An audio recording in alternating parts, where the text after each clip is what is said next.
Calls for transparency mount amidst conflict of interest concerns. Prime Minister Mark Carney, once lauded as a financial luminary and global statesman, finds himself embroiled in a burgeoning controversy that threatens to dismantle not only his personal credibility, but also the very bedrock of trust in Canadian democracy. The intricate situation raises profound questions about ethics, transparency, and the appropriate conduct of public officials who enter office with deep-seated connections to powerful financial networks. For over 100 days, Carney has occupied the highest office in Canada, yet the public remains largely in the dark regarding the measures, if any, taken to manage his extensive potential conflicts of interest. What should be a straightforward matter of public accountability has instead devolved into a convoluted charade of evasion, secrecy, and bureaucratic obfuscation. Canadians are increasingly questioning where Prime Minister Carney's true allegiances lie, and why the Liberal Party, which frequently champions values like openness and fairness, appears so unwilling to provide clarity. At the core of this escalating scandal lies a glaring question. Has Mark Carney established a robust conflict of interest screened to prevent his private financial interests from overlapping with his public responsibilities? Reports suggest that an entire department within the Prime Minister's office has been ostensibly tasked with managing his conflicts. However, despite this seemingly robust mechanism, no one, including the Prime Minister himself, can definitively confirm whether Carney has adhered to established rules, properly disclosed his assets, or taken the necessary steps to insulate his decisions from his vast financial networks. This profound lack of transparency is particularly alarming given Carney's formidable background. Before entering public service, he served as the chairman of a multi-billion-dollar investment firm and held influential positions in international finance, including key roles at the World Economic Forum and prominent climate finance organizations. These positions placed him in close proximity to some of the world's most powerful corporate and financial titans. While such experience is undoubtedly impressive, it simultaneously creates an intricate web of potential conflicts that could, by their very nature, subtly influence his decision-making as Prime Minister. The conspicuous silence from Ottawa only serves to deepen these widespread concerns. Even when directly pressed by seasoned journalists, including CBC's Rosemary Barton, Carney has steadfastly refused to provide a clear answer regarding whether his financial assets are held in a blind trust or if he has fully disclosed them to the Ethics Commissioner.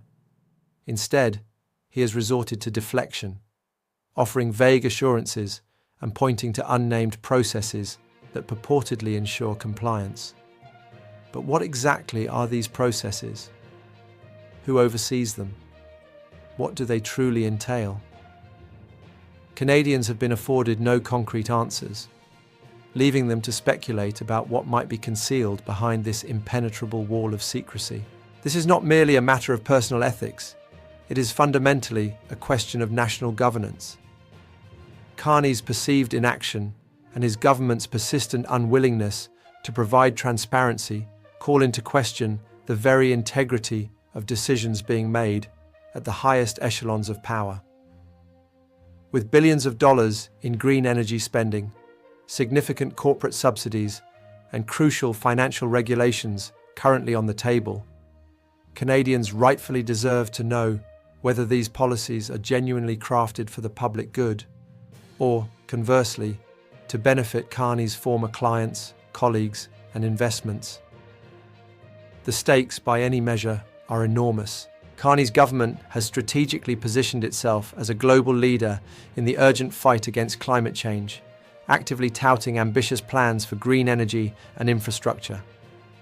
However, these very initiatives also align conveniently with the interests of the same financial institutions and corporations with which Carney has been intimately associated throughout his distinguished career.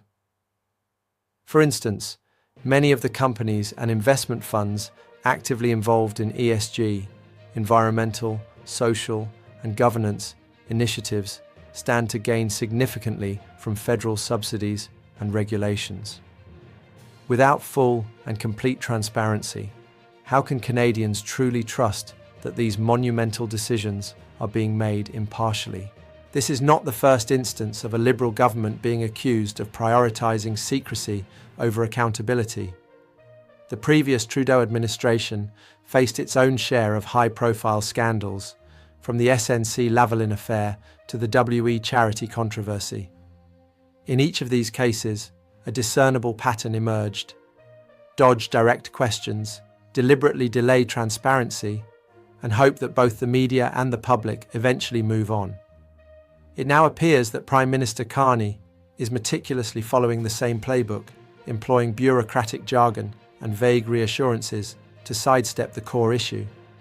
However, this time, the implications could prove to be even more far-reaching. Carney's undisclosed financial ties and the palpable lack of clarity surrounding his actions as Prime Minister open the door to serious questions about national sovereignty, tax fairness, and the pervasive influence of global financial elites on Canadian policy. If a Prime Minister with such deep and extensive connections to international banks and investment firms adamantly refuses to fully disclose his conflicts of interest, what does that fundamentally communicate about the fairness and transparency of our cherished democracy? Conservative leaders, including the opposition leader Pierre Poilievre, Alberta Premier Danielle Smith, and Ontario Premier Doug Ford, have not remained silent. Poilievre has been particularly vocal, unequivocally calling for the full disclosure of Carney's financial interests and directly challenging the Liberals to come clean about the decision-making processes in Ottawa.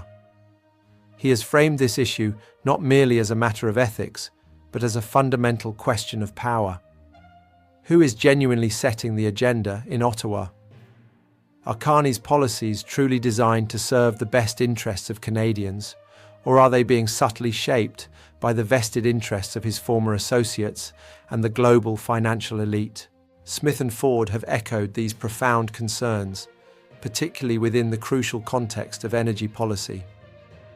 Smith has openly questioned whether Liberal climate programs are genuinely designed to reduce emissions, or if they are meticulously structured to disproportionately benefit the investment class that Carney has long represented.